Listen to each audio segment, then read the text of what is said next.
I'll never my oldest one time ran a guy out of bounds into the bench, got a flag, and everyone else is yelling at him. And I'm like, yeah, that's how you do it. I'm like, good job.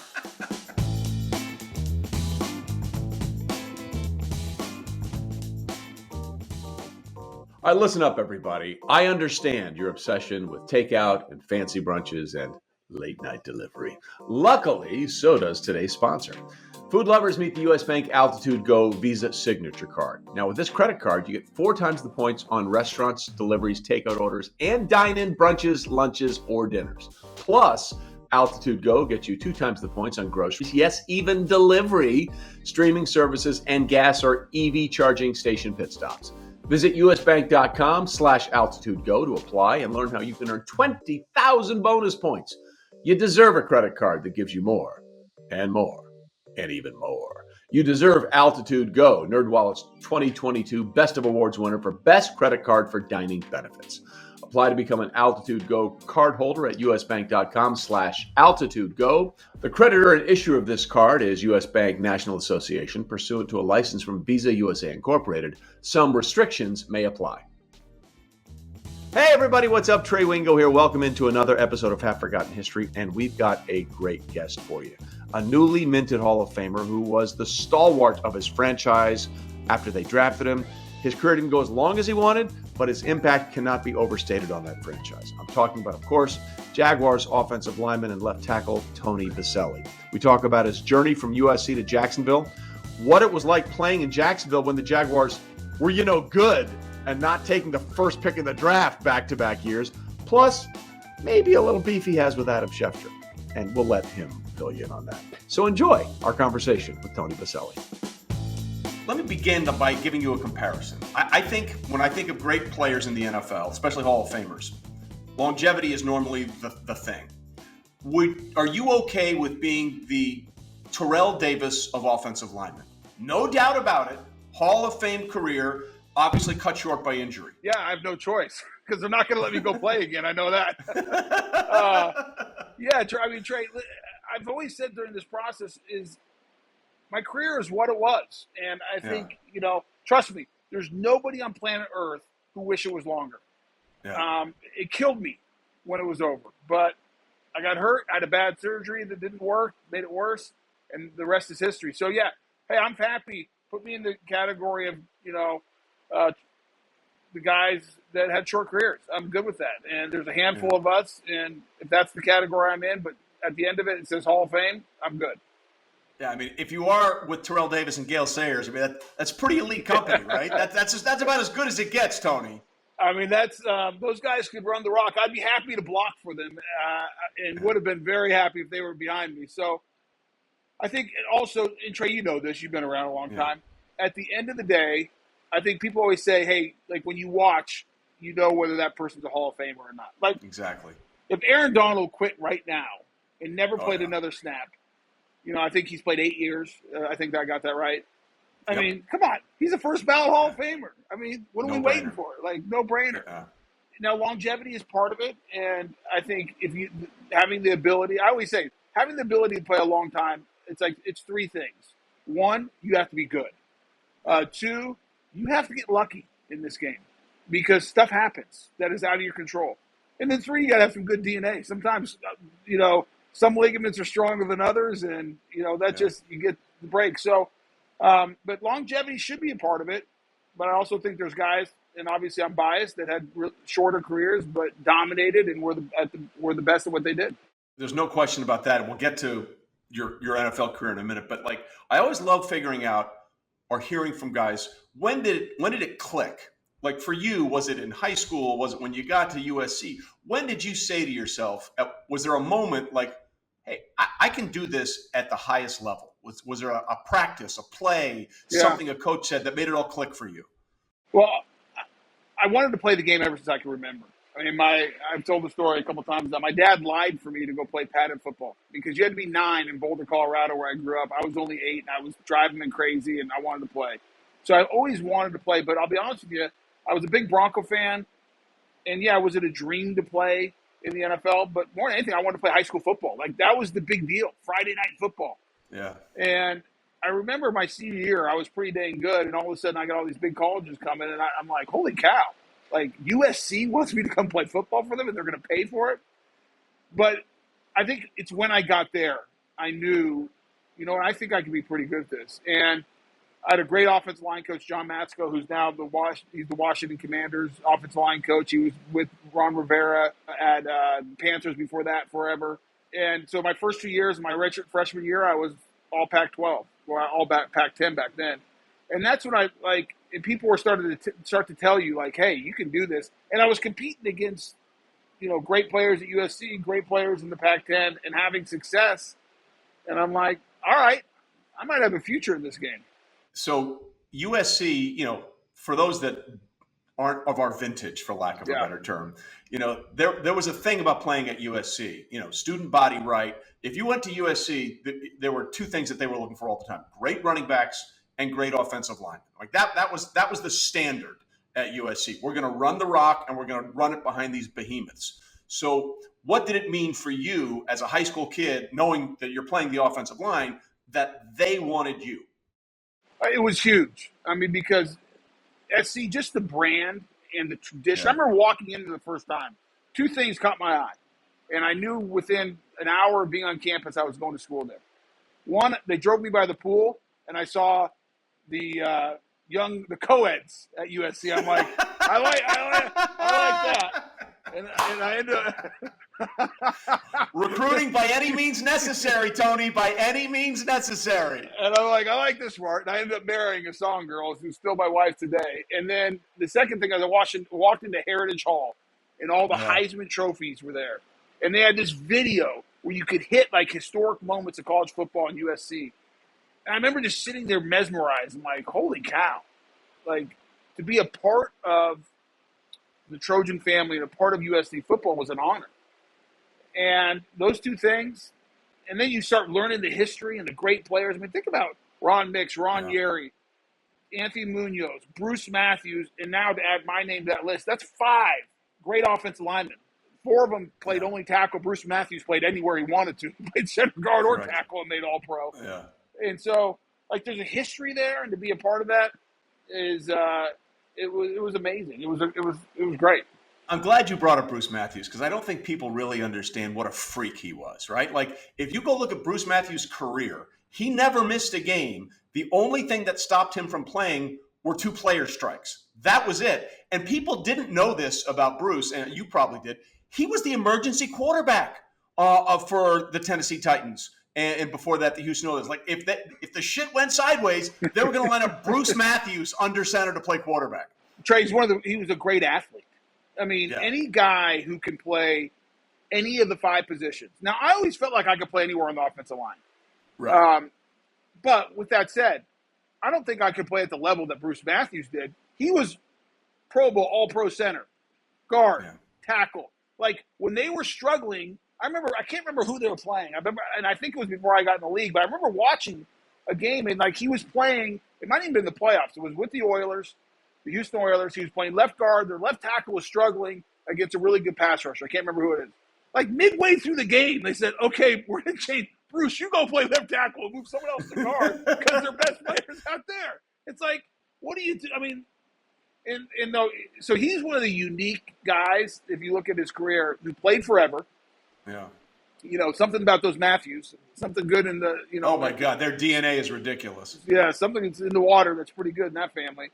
He played forever, and he played forever at a super high level. Like, he defined positions. He did it forever. And I just love the fact, like, Bruce Matthews, Anthony Munoz, those are more contemporaries. Obviously, Ron Yeri, Ron Mix are older. But, and I'd be lying if I said I remember watching them as a little kid, because I was like every other little kid. I wanted to be the quarterback. Right. But to be included and being, going to SC and, being in that small fraternity of those type of guys, and then being making the NFL, and then now making the Pro Football Hall of Fame, it's unreal to me, because those, guys set the standard. I mean, Anthony Munoz was the best left tackle ever played the game. And my favorite thing always is when, we'll joke around. He'll come up to me and says, "You're the best I ever saw do it." I'm like, Anthony, stop being kind. Everyone knows you're the greatest. But just that's the cool stuff, Trey, of this whole experience. I mean, I had it because I was part of SC and part of the NFL. But now, and I remember when Anthony Munoz came, I'm sure we'll talk about this later, knocked on my door, he gave me a hug. He says, now we're on the same team. And I'm like, hell yeah, we are. I mean, that's I told him. That gave me chills. That gave me chills right now. And I remember telling him, I said, listen, you play left tackle, I'll go play right tackle. You got the seniority, and so it's those are the cool moments. Yeah, and so you win the Morris Trophy, which is for the best lineman in the Pac-12, and then you're all set for the draft. And for people that don't know, like back then, it wasn't what it is now. It was over 2 days. It was a Saturday and a Sunday. Now it's this 3-day primetime extravaganza, which is crazy, and it's great for the NFL. But it was a completely different experience when you were being drafted. Yeah. What do you remember about the lead up to your draft? I remember my agent calling me saying, hey, the NFL wants you to come to New York. And I said, there's no chance in hell I'm going to New York for the draft. And he says, why? I said, because I'm a junkie. I mean, I've been a junkie about football forever. I remember, Trey, every year it felt like there was that one guy who would slide. And they'd be in the green room, and the camera would be on him, and everyone would be watching. And I would watch that. And I remember thinking in high school and college, I'm like, oh, my gosh, that has to be miserable. Like you're experiencing life. Like that's ultimate reality TV. This stuff they put on the television today said this is reality TV. No, it's not. It's a camera there, and there's nothing. I mean, that's not reality. Reality TV. You go to the draft. That's reality TV. Like the future of these guys is playing out in front of them. So in the back of my mind, everyone had told me, hey, you're going to be a top 10 pick. You're going to be a top 10 pick, probably top 5. Blah blah blah. And I told my agent, I said, I'm not going. He goes, well, they want you to go really bad. I said, listen, Jack, it was Jack Mills. I said, Jack, I am not going to be that dude who's sitting in the green room and everyone's talking about for 4 hours as I sit there and watch everyone get picked in front of me. And he says, come on, is there any way I can get you to go? They're going to fly your fiance, my wife now, like first class, it'd be nice. And I said, Jack, I'll make you a deal. I said, you call the top 5 teams. And if you, and Jack's still a friend to this day, I said, if you can guarantee me that I'm going by pick 5, I'm there. He called me back 24 hours later. He says, I guarantee you're going before pick 5. I said, I'm in. I'll go. And so, so I remember going, and we got to New York, and it was at Radio City Music Hall, and they put us up at the Marriott Marquis, and I had my wife, who was my girlfriend at the time. My parents came out, my uncle and aunt. And they all went, the best part about it is and I had a cousin who I went to high school with, who was one of my best friends, who was a teacher in New York at the time. And everyone went to a movie and a play or a show, and I didn't want to go to a show. I was very uncultured as a senior in college at USC. And so me and my cousin went to the bars, and we went out to all drinking. Yeah, I went out to the bars, had some beers, hung out, and I woke up, and the rest is a blur. I just remember that, Tom Coughlin picking me second, and the next thing I knew, I was on a jet to Jacksonville, and Jacksonville's been home ever since. Well, it's interesting. I'm looking at the 95 draft, and I'd just like to say congratulations on being one of the real big hits in this draft. Kajana Carter went first. Obviously, injuries. I understand that. Tore up his knee. You, second. Good. The very next pick would be your nemesis, which we'll talk about a little bit later. Steve McNair. That guy. Yeah. Don't bring. And he was, and God rest his soul, one of the best people you'll ever meet, too, Trey. I don't know how much time you guys spend with him. I mean, you talk about a good dude. Yeah. I'm just looking here. Like, Kerry Collins had a decent career. Kevin Carter was okay, but like Mike Mamula, Kyle Brady, J.J. Stokes, Reuben Brown, Ellis Johnson. How about 6 Hall of Famers in that draft, Trey? Can you name the 6 Hall of Famers? Well, there's you, there's Ty Law, there's Warren Sapp, there's Derek Brooks. There's 2 running backs. Name the 2 running backs. 2 running backs? Golly, you're killing me. 95. Curtis Martin. Man. Curtis Martin. Terrell Davis.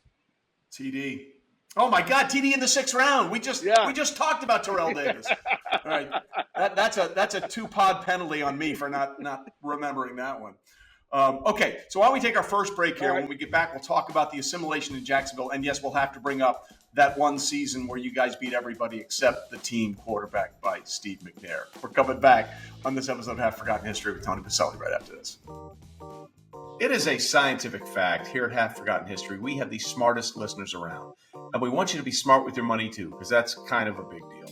And US Bank offers a wide range of credit cards for a wide variety of financial needs. And one of its most useful cards is the US Bank Visa Platinum Card.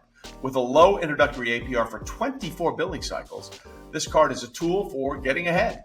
The US Bank Visa Platinum Card is a savvy financial move for large purchases, unexpected expenses, we all have those, and balance transfers.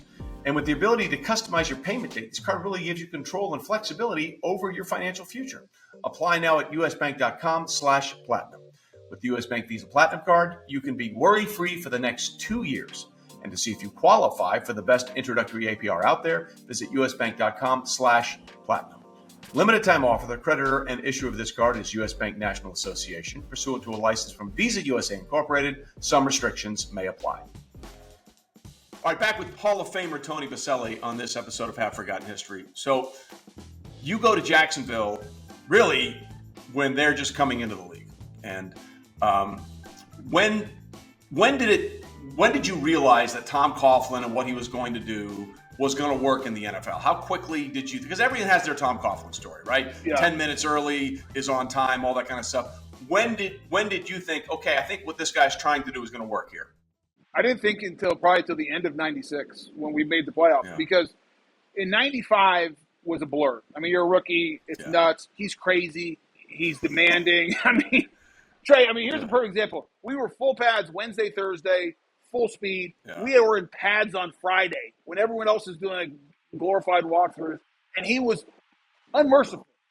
And, it was a nightmare. We come back in 96. We spend a bunch of money in free agency. We get Leon Searcy, Keenan McCardell. We get Andre Rison. Jimmy Smith was a special teams player, of all things.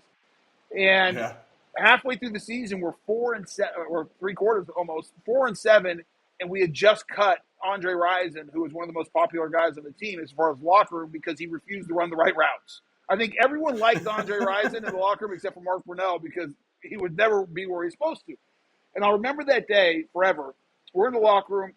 They cut Andre Rison, and everyone's already almost rebelling against Tom because he just won't let up, and he's just tough as hell. And when they cut Andre Rison, I thought there was going to be a mutiny. You ask any of the beat writers back then, that day will go down in history of people like, holy cow, Tom might have just lost the locker room. All we did from that point on is win the last 5 games, sneak in at 9-7, and we're a play or two away from going to the Super Bowl because we beat Buffalo, who's never lost to Buffalo to this day besides to us. We beat Denver, the best team in the NFL that year. And then Mark Schlereth still hates that game. Mark Schlereth still hates that game. In fact, I think if I'm not mistaken, you guys played each other the last week of the regular season that year, and Denver didn't show anything because they thought they might have to see you in the postseason. No, we played back-to-back playoffs. Yeah, but right. Yep. We played the last preseason game that year, and then we didn't play again. And then we played in that was the game where Woody Page, the columnist, basically called us the Jaguars. And so we were 15 and a half point dogs. I remember waking up, having breakfast. I was sick as a dog. I had the flu, and I was throwing up and reading the article. And this is where I grew up. I grew up in Colorado. So, we ended up winning. But that's when you get on that streak. You learn how to win, and now all of a sudden the crazy stuff Tom's doing doesn't bother you as much because you're winning football games. And one thing Tom did, we had a close locker room. We had a good locker room. We were in it for each other. And I think part of it is because he beat the hell out of us. So it's like we have nobody else but each other. And I thought that second half of 96 is I'm like, okay, we got a chance to be a pretty good football team. And we're going to be good for several years because we got pieces. That's where Jimmy Smith, Andre Rison gets cut, Trey. Jimmy Smith was an afterthought. Maybe the third receiver, really the fourth receiver. Yeah. Andre Rison gets cut, and all Jimmy Smith does is become one of the best, 5-time Pro Bowler and one of the best receivers in the AFC from that point on. And so, Mark Brunell came into his own. That's where all of a sudden, okay, we have some talent. We could do something here. Well, it's funny you say that because, Andre Rison being cut allowed Jimmy to do what he was doing. People forget, at one point, both Keenan McCardell and Jimmy Smith were on the Cowboys. that Cowboys team in the mid-'90s, and they were both cut. Jimmy was let go because of obviously a medical issue, but that was a problem between him and the Cowboys, and Keenan McCardell didn't stick. And then the wind up with you guys on Jacksonville, and you have Fred Taylor in the backfield. You got Mark Brunell. When people think of the Jaguars now, outside of that crazy 2017 season, where they had a 10-point lead in the fourth quarter in Foxborough in the AFC Championship game, the Jaguars that you guys were are nothing like the Jaguars are now. How frustrating is that for you? It's super frustrating because I still live here in Jacksonville. It's my home, and I'm still part of the organization. I love that place because, when I got drafted, I always felt like I had a responsibility as the first pick. Like, hey, you represent this organization, and you will forever. And for us to have so little success, first, I hate it for the ownership because Shad Khan is a great guy. And he has a good family, and he's not an owner that doesn't invest. It's like, Trey, how often do you get owners spending a bunch of money and willing to do anything and still can't figure it out? And so I'm, hopefully got it right with Doug Peterson here, the latest coach. But it's super frustrating because you get tired of being like the joke, everyone looking down and forgetting about. We were always a small market. But back in the 90s, second half of the 90s, like we were one of the elite teams. Like when you talked about top teams, Jacksonville was in the conversation. And so it gets super frustrating. I don't want to say embarrassing, but, I do national games still. I'm on the road, and I get tired of asking the same dang question, what's wrong with the Jaguars? And so hopefully we figured it out and got the right guy in there in Doug Peterson. Well, listen, before we move on from how frustrating it is, this whole last season was just such a disaster. Dysfunctional. The Urban Meyer thing. Dysfunctional is the term I use. Yeah, that's 100% right. And it's so hard because, listen, the first two moves Urban made, I'm like, this is not going to work out. When he brought in the strength coach, and because he said he knew him. It's like, Urban, doesn't matter what you think, it's what the players think. Right. And he never understood that. He never understood that. And then he signs Tebow. And I love Tim Tebow. I want to be 100% clear. He's someone presented with an opportunity, took it, good for him. But come on, man, you can't sign him to a contract. You give him a tryout. And if it works, then you sign him. He signed him right away. And I'm like, those are two signs that Urban does not understand what he's getting himself into. He didn't get it. He didn't get the NFL. He didn't understand. Like, the one thing that Urban Meyer is great at is recruiting. No one cares in the NFL if you can recruit. You got to be able to coach ball. You have to be able to manage a locker room with 53 guys. You have to manage the building. You're the face of the organization in the community. He did not get that. And I think, and like you bring up a great point about Tim Tebow, and I hate it because Tim Tebow's a Jacksonville kid. I root for Tim Tebow. Yeah. I want him to do well. Absolutely. But when you're a bad football team, every roster spot matters. And you're going to give one of those roster spots to a guy who hasn't played football for a long time and has never played anything but quarterback. Like, this isn't a circus. This isn't like, hey, this isn't minor league baseball. Like, hey, let's sell some tickets and, give away, bats and little helmets because we're excited about getting fans out. And I didn't like it for Tim. I didn't like it for the organization because I think it just sent the wrong message. And it was unfair to Tim because he was never going to, Trey, you know this. These are the best of the best. You sit out that long and never have played a position. You have no chance. And so that, I agree with you. And I'll give you another one that I knew we were in trouble. When he made it an open competition between Gardner Minshew and Trevor Lawrence, when everyone in the world knew Trevor Lawrence was your quarterback, and people are always like, why are you making such a big deal about that, Tony? I said, because this is why. In the NFL today, training camp is limited. You don't get 2 days. You have limited reps. You need to get as many reps for that kid as you possibly can. And giving Gardner Minshew one of them is one too many. And they let this play out through the first 3 preseason games. I'm like, what are you doing? You don't understand the NFL if you do that. No, he never did. And so many college coaches don't understand it because you're dealing with guys that are 28, 29 and men, not kids that you can bully and influence anymore. And it's a totally different dynamic. Before we move on to the Hall of Fame part of this, I do want to, it's so hard for an offensive lineman to get shine, right? Like my son played offensive line, and it's the worst. He was a guard. It's the worst position in the world. You only get called out if you do something wrong, right? There's very little glory in being an offensive lineman. But I remember distinctly, I think it was a Monday night game between you guys and the Steelers. No, it was Dolphins. And You're thinking Jason Taylor. It's the Dolphins. Yes, Jason you're right. Yep. It was the Dolphins. Well, yeah, that's right. And there was a long play, right? It was a long play down the field. And at one point, you turned around to him and said, "Hey, we're going this way. Come on. We moved the ball down here. We're going this." That was one of the coolest. That was one of the coldest things I've ever seen in my life of an offensive line. You're like, "Hey, cool, but we're down here now. Come on." Yeah. So the funny thing about that is, Jason Taylor, Hall of Famer, great player, and he was young in his career, and I was probably in year 4 or 5, and all week, like not all week, but multiple times, he said stuff about me in the paper, like in the national media, and I'm like, what the hell is this guy doing? And now I got my teammates and coaches giving me a hard time. And so we get into the game, and he is talking.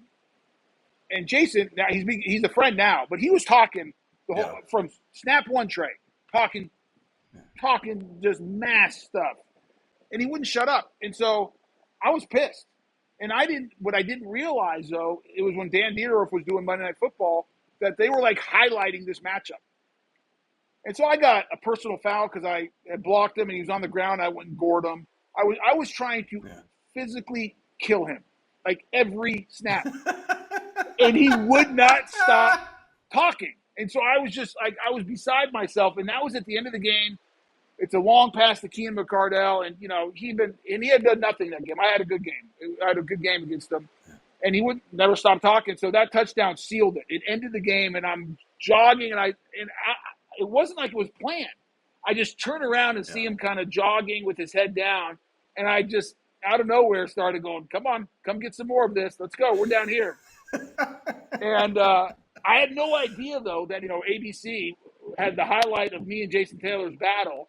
And I get home that night, and the next day I'm getting all kinds of phone calls. And, I don't even know if I had email back then. And people are calling me. There was no social media. Well, we saw. I'm like, you saw what? What'd you see? You on TV with Jason Taylor. And since then, it's one of the favorites of all Jags fans. They bring it up all the time.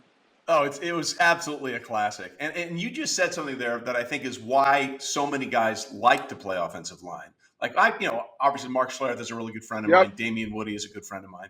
The ability to go out there and, like you said, physically assault someone legally for 3 hours. And Schlereth has the greatest line ever, and I'm sure you feel the same way. Moving a man against his will is one of the most awesome feelings you can have as a human being. There's nothing better. And one of my favorite things is to literally, you're moving a man that you get to physically throw him on the ground and just you're enforcing your will.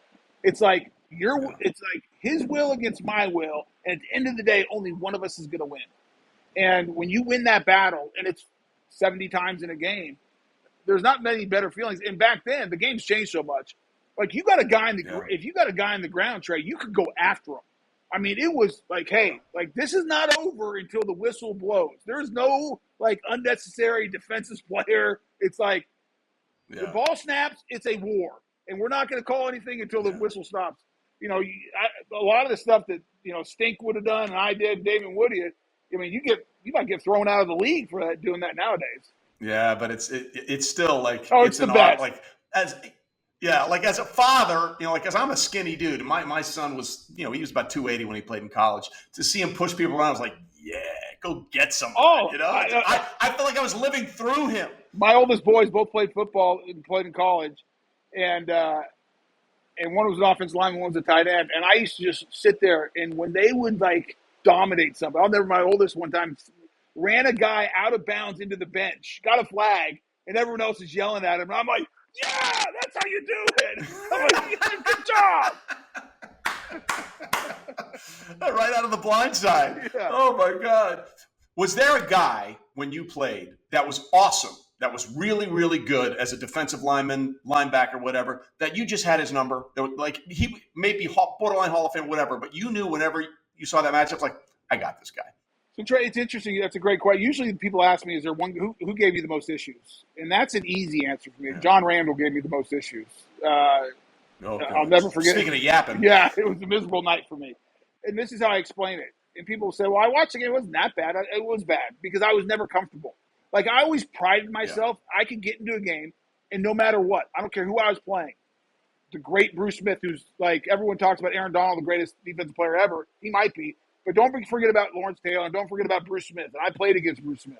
Correct. And but I for whatever reason, I could get comfortable. Like I figure like I was in control of the situation. I could never get that with John Randle. And I think my approach to all these games, every time I played, whether it was against Bruce Smith or Derek Thomas or any great player, or just an average guy, I always gave them the utmost respect, and I never felt like I had them. Because as soon as I felt like I had somebody, it's why I hated the preseason. I go in the preseason because there was no competitiveness, and there's nothing on the line. Like I went in almost afraid, not afraid of the individual, but like, hey, high alert. Like this is an NFL player, and this guy could beat me if I'm not careful. And I felt like I had set a standard and wanted to live up to a standard that anything less than perfection wasn't good enough. So I can honestly say I never went into a game thinking I got this guy. Now, there were certain guys who I worried about more than others. So like speed guys never worried me. Like Derek Thomas was a fabulous player. I mean, what an amazing athlete. But I worried much less about him than an average player who had power and a little bit of speed. Because I figured if you were one-dimensional, even as special as Derek Thomas was, and he could run around everywhere, I just felt like my athletic ability, I could handle it, especially if I didn't have to worry about power. It's why, like, John Randle was so hard because I was worried about the power and the speed and everything else. And I'm not taking anything away from Derek Thomas. I had to be perfect that day to block him. But I worried less about that than a guy like a Bruce Smith or a John Randle because they have both speed and power. It's that combination that I think always gives guys more trouble because you can change it up. It's like a great pitcher. I don't care how great a pitcher you are in baseball. You can throw 102 miles an hour. But if that's all you have, sooner or later the great hitters are going to time you up and get it going. But if that ball's got to move. That ball's got to move. You either got to have 102, and then you better have a changeup that comes out at the same angle that's 85. Now, I got issues because I don't know which is coming. Yeah. And that's how I always felt about blocking defensive ends. And I'll give you a name that nobody, I mean, you probably remember, but very few people remember. But he was on those great Raven defenses, and that's Michael McCrary. Michael McCrary was one of the best defensive linemen I ever played in my career. And when I say one of the best, I'm talking about with the Bruce Smiths and the Derek Thomases, and I'm talking about John Randle. And I mean, he was one of the greatest competitors I've ever played. And I have the utmost respect for all the guys I mentioned and a lot of other guys. But I never took any of them for granted because I learned early, probably back growing up, and it probably came from my dad, that don't take anything for granted. As soon as you get comfortable, that's when you get beat. And so I was always on high alert going into these games. Yeah, McCrary was the unsung part of that right. Ravens defense because everybody remembered the big guys in the middle and Ray Lewis and the secondary. Yep. McCrary was unbelievable. That's a great name that a lot of people don't remember. All right, we've gone as long as we can. We got to bring it up. The season, you guys went 15-3. You just couldn't beat one team. And, of course, that was the Tennessee Titans. They swept you in the regular season, and they got you in the AFC Championship game at your place. What was it about that team that gave you guys so much trouble? Well, number one, they're a great team. Obviously, they made the Super Bowl, and they probably had a chance. They had a chance to win it against the greatest show on turf. I mean, at the very end. Yep. So they were a great team. Greatest tackle in the history of the NFL outside of the Aaron Donald sack and the last Super Bowl. Agreed. I mean, it's like go down in history. So they're a really good team. It just happened to be two of the best teams in the AFC were both right in the old AFC Central. I think I'll go back to week 2 that year. So we both of us won opening day. It's week 2. It's a warm but rainy day in Jacksonville in North Florida. And we're playing the Titans. And we have it first and goal with a chance to win it with under 30 seconds left. And we have a turnover. And we should have won. And I actually argue, and I think and I got to go look at. I think we could have just kicked a field goal even. But anyways, we turn it over, and we don't win that game.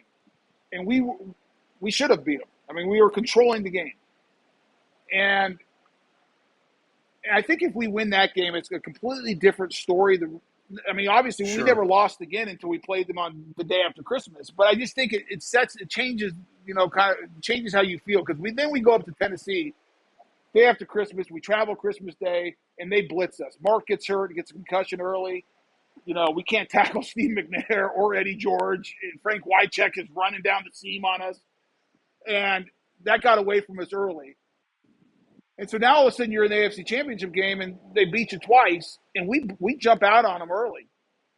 But we're driving up and down the field, but we have a turnover in the red zone. And we go into the halftime at the lead, but in the second half, turnovers, we have a safety. It just everything started snowballing against us. And I was actually I didn't play in the AFC Championship game. I blown my knee out at the end of the end of week 6 or the last weekend of the regular season. And I remember watching that game, Trey, and it was like everything, like the thoughts that come into athletes' minds when you get those situations, like, here we go again. And as soon as you have that here we go again thought, it is over. Like that is the thought you have to fight against if you're an athlete. And sitting on the sidelines, I was like, here we go again. And I'm like, I hope no one else is thinking that, because this is what it feels like. And they just had our number that year. And I'll tell you, it's changed. Now we're both in the AFC South. That's the biggest rival of the Jacksonville Jaguars.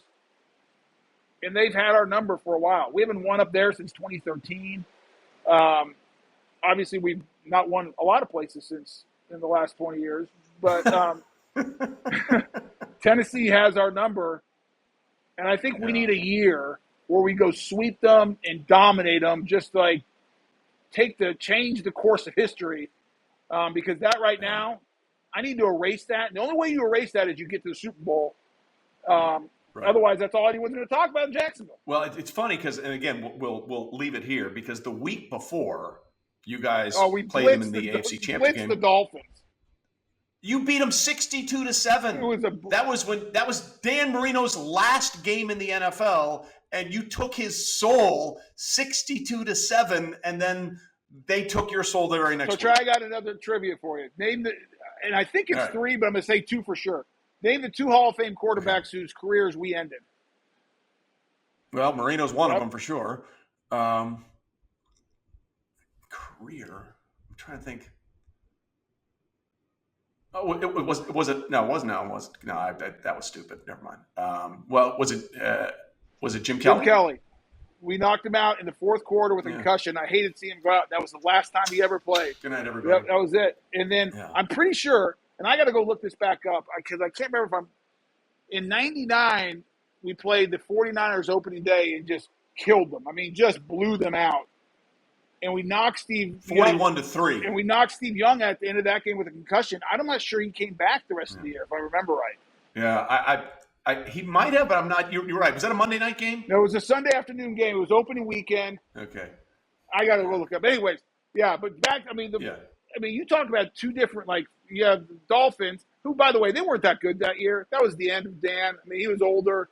Jimmy Johnson was hanging on. They snuck into the playoffs by a thread. I mean, right. But 62-7. Yeah, but I knew they had no chance. They had no chance. It doesn't matter how much you beat the Dolphins by. Like, people talk about that. I'm like, but nobody here cares. We lost to the Titans the next week. It doesn't matter. Yeah. It was just crazy. Like, I thought there was no way you guys were losing that game. And me too. I was like, we're going to Super Bowl. I'm like, we're going to Super Bowl. Yeah. We're going. Well, if it helps, that Super Bowl was the worst Super Bowl experience of all time. It rained and iced in Atlanta the entire week. And it was awful. And Trey, that was the last time the NFL only had 1 week between the championship game and the Super Bowl, which is the dumbest idea they've ever had.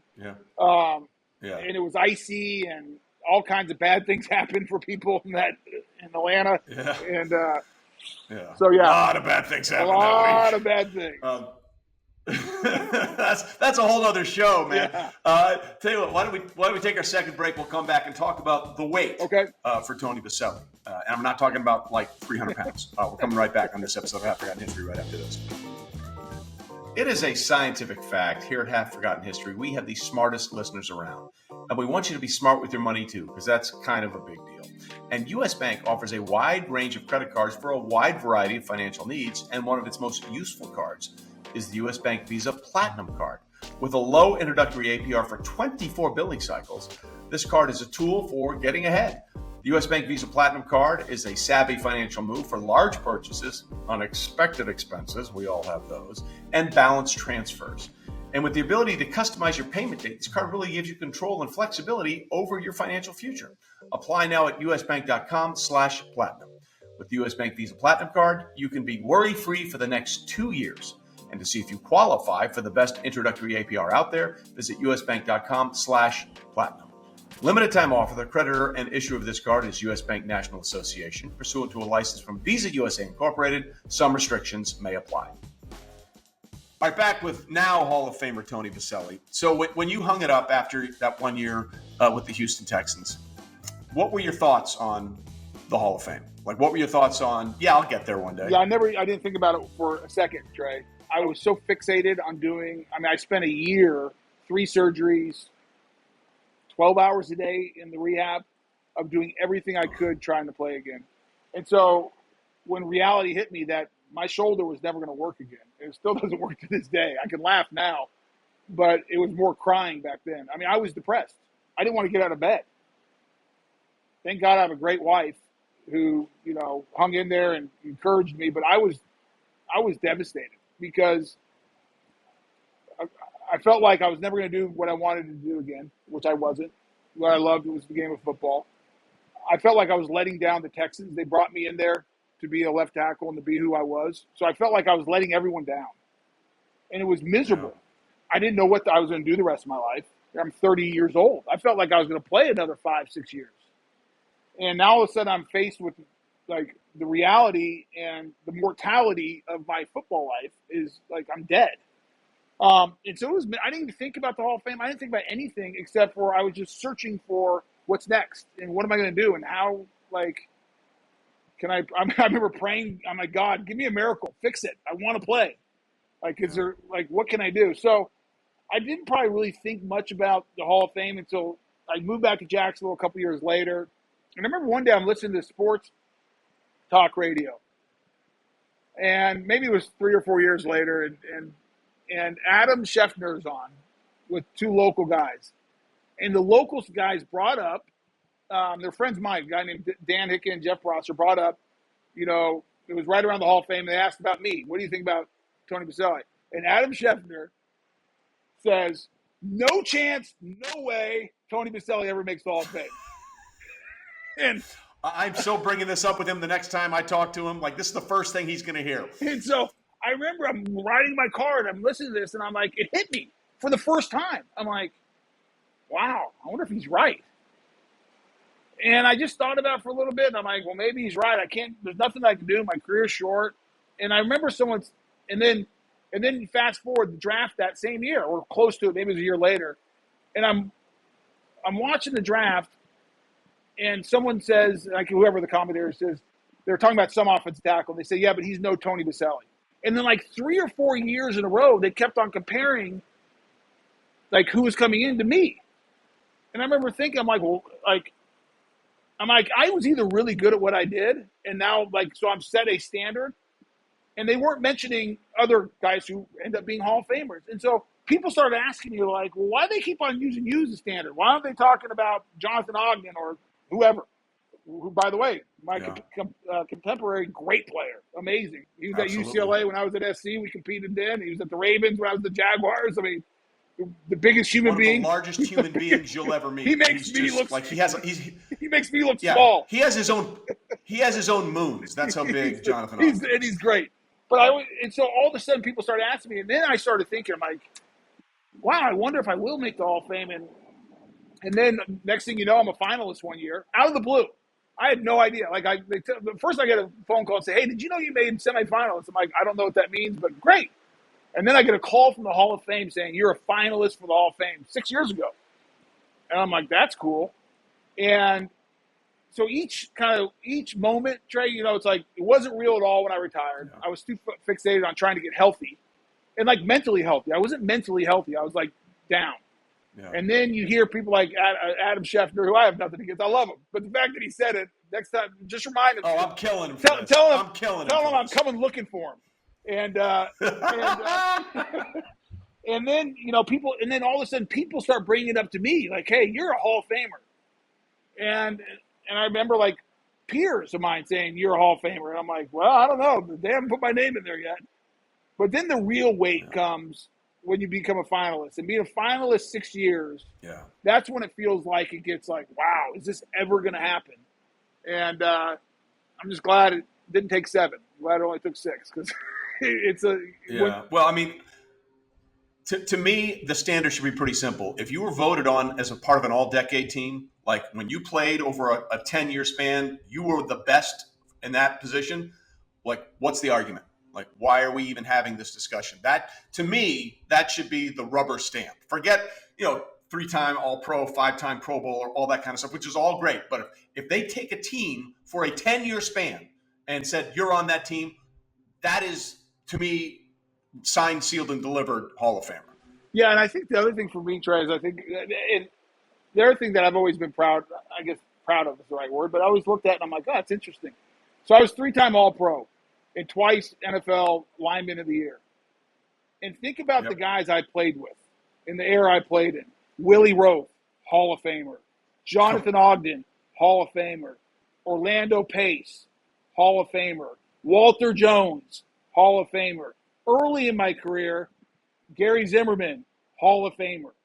Like, you talk about – member of 2 all-decade teams, by the way. He was all-decade at the 80s and the 90s. So you talk about, like, great players. People have said it's the golden age of offensive tackles. And so one of my things – people always used to say, it was like, well, these other guys are in the Hall of Fame, and you were all-pro over them. And my response always was they played longer than I did. They were equally great players. So I go back to my career was what it was. I can't change it. And I think I watch guys today.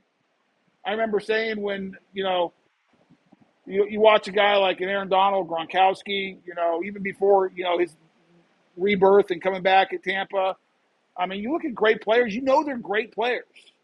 They're all-time greats of guys who do things that are special. And they're just different. And the fact that I get to be included, I don't care what anyone says now. Even if Adam Schefter doesn't think I'm should be in the Hall of Fame. Too bad. I'm there. You can't take it away from me now. Yeah, that's exactly right. And I heard a great story about a very special message that was taped for you. Yeah. That you got after you got the news. Why don't you tell us about that one? So, last year the 5th year when I got the call from David Baker, the then president of the Hall of Fame, saying I didn't make it.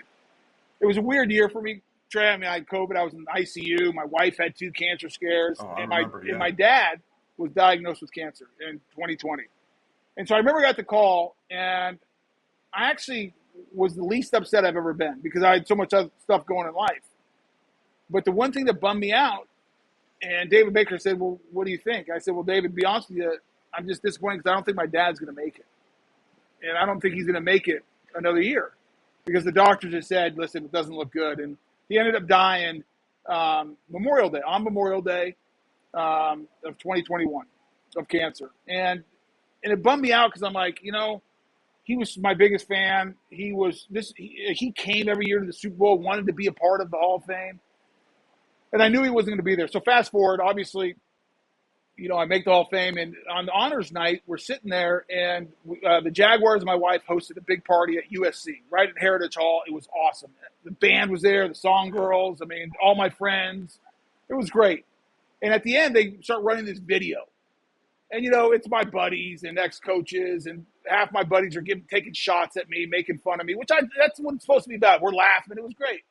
Exactly. It was awesome. Exactly. I love that's why I miss the locker room. Like the locker room is great because you can make fun of people and there's no consequences. Like I miss that. I like getting made fun of and I like making fun of people. So anyways, I'm sitting there watching, laughing. All of a sudden, the video's wrapping up and my dad pops up on the screen. And it's Trey's 12 days before he died. And my wife, who's my best friend, we've been married 27 years this year, went to SC together. Her and one of my best friends, a guy named Eric Murphy, when everyone knew my dad had a couple weeks left, went to him and said, hey, you need to make a video for your son for the Hall of Fame. And they just said, hey, even if he doesn't make it, like, let's just have this ready just in case he does. Because everyone thought this was the year. I mean, even all the experts. Right. And my dad didn't want to do it, Trey, at first. Because he didn't want to admit that he was dying. And they convinced him to do it. And all of a sudden he pops up and he's, he's dying. I mean, and you can see it. And Trey, I'll be honest with you, I couldn't watch it. I put my hand in my head, especially like his opening line all I heard is he said, "I'm so proud of you." And what son does, that's all, as a son, what else do you need? What else do you need in life when your dad looks at you and says, "I'm proud of you"? And at that moment, I was done, put my head and I still have to watch the video because I just, I'm a man of faith, and I have a strong faith. And I know he's in heaven, he's watching. But I miss him. And I miss him. Yeah. I miss him less just because I want to be around him. I mean, anyone who's lost their dad, you pick up the phone sometimes and want to call your dad because you want to tell him something. Obviously, that's going to go on forever. What I miss is seeing his smile when he found out his son was Hall of Famer. That's what I miss. Yeah. And the fact that they did that, it was awesome. It was, and it's one of the great moments of this journey. We all have great moments in life, and that's one of them. Well, I heard that story, and I was just blown away, and I just thought that was so cool, and that had to be a really special moment for you. So I'm glad in some way, shape, or form he was able to be a part of the experience for you.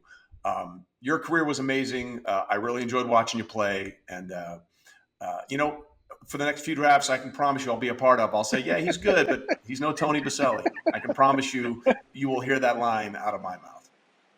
Trey, I appreciate it. It was good. It was great seeing you at the Super Bowl, and thanks for having me. This is awesome. Love talking about it. And even though you brought up the 99-year season when we won 15 football games but lost 3 to the same damn team, anytime I love talking the history of the game, and this is a lot of fun for me. Appreciate you, Tony. Thanks, Trey. So thanks once again to Tony Boselli. So good to spend some time with him. Can't wait to be there in Canton with him when he gets enshrined in the Pro Football Hall of Fame this summer. Next week's guest is not going to the Pro Football Hall of Fame, but he's going to the Hall of Fame when it comes to football business. Nobody's been paid more to not play than quarterback Chase Daniel. We'll talk about his incredible run and how he has hit the bank again and again and again, and what his plans are when eventually people stop paying him to not play. That's Chase Daniel next week on That Forgotten History. We'll see you then.